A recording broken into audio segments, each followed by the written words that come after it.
Hey, welcome back. Today, I'm diving into one of the most fundamental topics in biology, the cell, the ultimate powerhouse of life.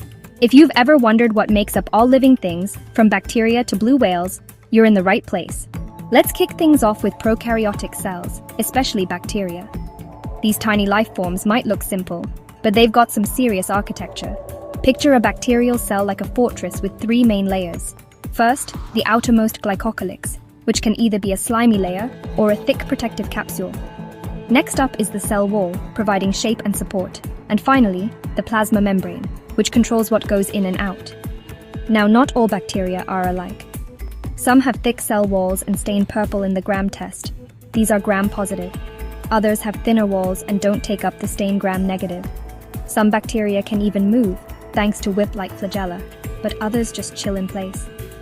There are even surface structures called pili and fimbriae. Think of them as sticky Velcro for attaching to surfaces or each other.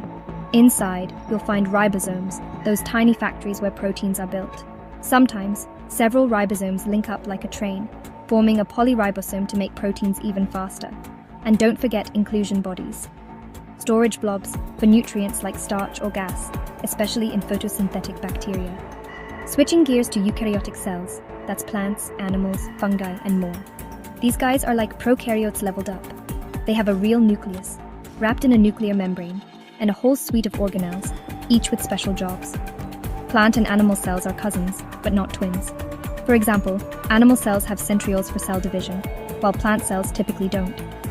The cell membrane itself is fascinating.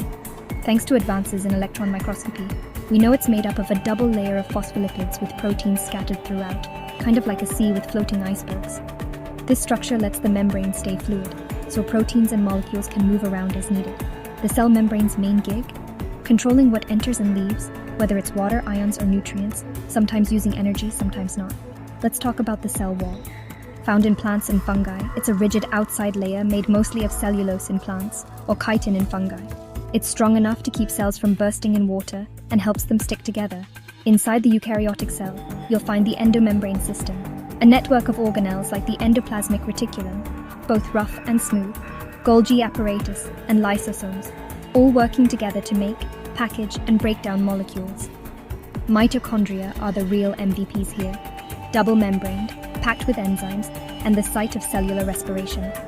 They take in nutrients and spit out ATP, the cell's energy currency, which is why they're called the powerhouses of the cell. In plants, chloroplasts steal the spotlight. They contain chlorophyll and handle photosynthesis, turning sunlight into food. Both